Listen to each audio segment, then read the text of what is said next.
What's up, my comic comrades? As you guys know, we've been covering every issue of Death Metal, and this past week, Death Metal issue 3 came out, so we're here to give you a recap of what went down. Obviously, if you haven't read the first 2 issues of Death Metal, you're gonna be lost with today's episode. So if you haven't read issues 1 and 2 of Death Metal, be sure to do that or watch both of our videos on the issues right here. With that said, spoilers galore for the entirety of the Death Metal event, especially issue 3. As I always say, I feel like that's the most obvious thing ever, but hey, the internet. But with all that said, let's finally talk some Death Metal.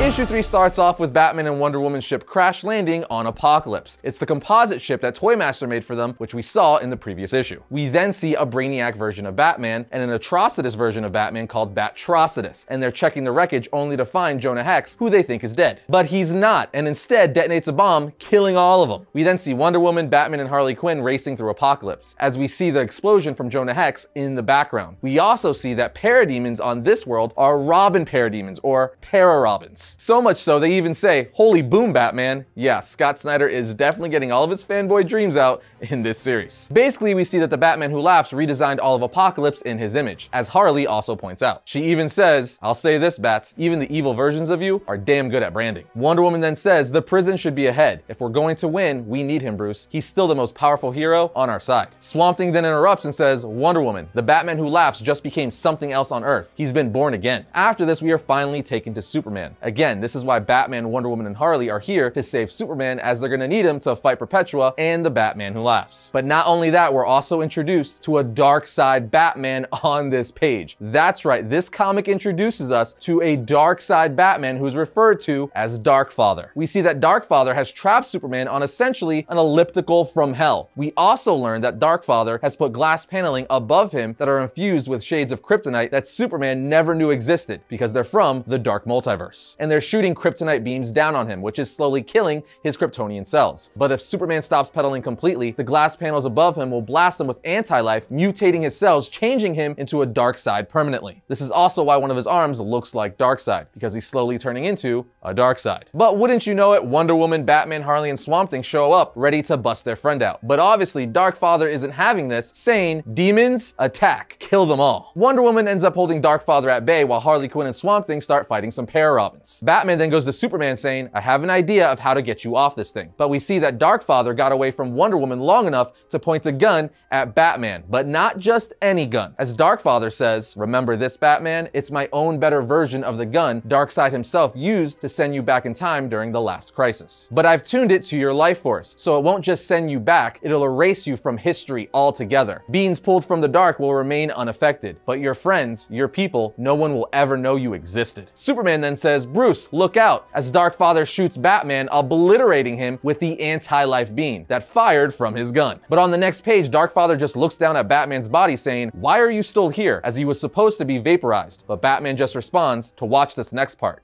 Clark." Superman then breaks free from the machine, and DarkFather's like, "I don't understand. How did the anti-life not affect you?" Superman says, "It did. I mean, it tickled. Batman's Black Lantern ring. It controls dark matter, so he just stopped the dead cells from changing." Superman continues to say, "Hey, Batman, do you think he's ready to retire?" Batman says, "Up, up," and Superman replies, "And away," as he uppercuts DarkFather into the atmosphere. I see what you did there. Up, up, and away. I got you, Scott Snyder. Wonder Woman then asks Batman, "How did you withstand the anti-life bullet?" Batman replies, "Bat blocker. I come prepared. I'm fine." He then says, "Help Scott," aka Mr. Miracle. So Wonder Woman frees Scott and says, "We're gonna need you, Scott. We need to save our friends. Where are they?" And Superman replies, "The super prison. It's right beneath us. Stand back," as he lights up his eyes with heat vision. On the next page, we see Lobo once again, who's been popping up for a panel or 2 throughout the series. We see he's still on some sort of mission collecting something. This time he's in the 5th dimension shooting it up. We are then taken back to the Crypt of Heroes from issue 2, where the JSA, Barry Allen Flash, and Wally West Flash are. And all of a sudden, we see someone coming through a portal to greet them, the Robin King. He tells them, "I have a way to kill all heroes in my utility belt," and then tells Barry Allen specifically, "You see, on my world, I dug up your dead mom, covered her remains in this great Speed Force canceling toxin that liquefies your muscles. Super painful, such cool stuff. Then I stuffed her rotting corpse into a flash ring. Her arms sort of fly out like she's trying to hug you when she pops out. Wanna see?" Yeah, the Robin King is hardcore. They actually just gave us his origin in the one-shot Death Metal Legends of the Dark Knights. And we're gonna do an episode on his origin within the next week or two, so be on the lookout for that. And all I have to say about it is it's gory and all sorts of twisted. Before the Robin King leaves, he says, "I'm sorry guys, I mean, I'm not here to kill you, I'm here to watch him do it." He then disappears back into the portal, and Barry Allen Flash says, "It's him, the Batman who laughs. Whatever he's become, he's coming." It's at this point they realize that the Batman who laughs is after Wally West's powers. And if he catches Wally and absorbs what's left of the anti-crisis energy inside of his body, he'll become powerful enough to kill Perpetua. He'll be unstoppable. So Barry, Wally, and Jay start running via a portal Dr. Fate made for them, and they're just barely able to get away from the Batman who laughs, or the Darkest Night. But he says, "When you slow down, even a fraction, I'll be right behind you." On the next page, we see Superman find the rest of their friends as he rips open the wall, revealing a crap ton of heroes, like Martian Manhunter, Nightwing, the Green Lanterns, the Green Arrow, Beast Boy, Raven, Plastic Man, and so on. After this, the short of it is Wonder Woman rallies the heroes, basically being like, right now Perpetua is drawing her energy from crisis worlds in the dark multiverse. The energy is transmitted up from the dark and out to the human antennas around the multiverse, where it is amplified and sent to Perpetua herself. What we need to do is redirect the energy to someone of our own. Someone who has the power to kill Perpetua and then help us recreate the multiverse as it should be. And that someone is Wally West. Wonder Woman then splits them all up into groups, telling John Stewart to lead one and Martian Manhunter to lead another, while Wonder Woman's team will sneak into the dark multiverse through a portal beneath Castle Bat and redirect the crisis energy to Wally. Someone asks, how the heck are we supposed to sneak into Castle Bat? And Wonder Woman says, by enlisting the help of the most powerful hero among us. And Dove says, Superman, right? Wonder Woman replies, no, I'm talking about someone else. And we find out that someone else is Jarro, as he's the most powerful psychic being in the universe. And he's more than willing to help because, well, Batman is his dad. And he was also Robin. Kinda, sorta. If you guys want to know more about that, check out Scott Snyder's Justice League run. Wonder Woman finally says to all the heroes, this is the result of our choices and the choices of those we failed. But hear me when I say, regardless of blame or cause, what this universe has become, no one wants this. No one. And I will not let it stand. Today we can reject our fate. We can reject death itself and give this universe a second chance. But only if we work together. Are you in? And of course, everyone's in. Then on the next page, we see Lobo, the main man, chilling on his space hog while someone asks him, do you have it? The final box? And he says, do you have to ask? The voice replies, good. Now that all 5 are collected, we can make our move. And Lobo says, tell me, Chief, what the hell is in here anyway? And the voice says, open it too soon and you'll regret it. And Lobo says, while riding away, I just hope these things are worth it. Then back on Earth, we see the voices coming from the damaged Legion of Doom headquarters. And the voice continues to say, they're more than worth it. I'm sure of it. And then on the final page, the voice continues saying, as sure as my name is Lex Luthor. And in those boxes are the death metal. And with them, I will change the story of this universe once and for all. As we see a burnt, disfigured Lex Luthor, which one could only assume happened when Perpetua and the Batman who laughs stripped him of his powers and threw him back to Earth. But just like that, my comic comrades, that is Death Metal issue 3. I've got to say, overall, I'm liking this series. Like I said about issue 2, there's a lot of things in this issue that's a little too out there for me, but I'm liking the story overall, so I want to see where it goes. The fact that Lex Luthor is back into the mix is great. I mean, he was a massive part of this earlier on. He was literally the right-hand man to Perpetua. So I'm curious to see what he has planned for the multiverse. And as always, I think it's fun to see alternate evil versions of Batman, like DarkFather. That guy was pretty dope. But what do you guys think? Sound off in the comment section.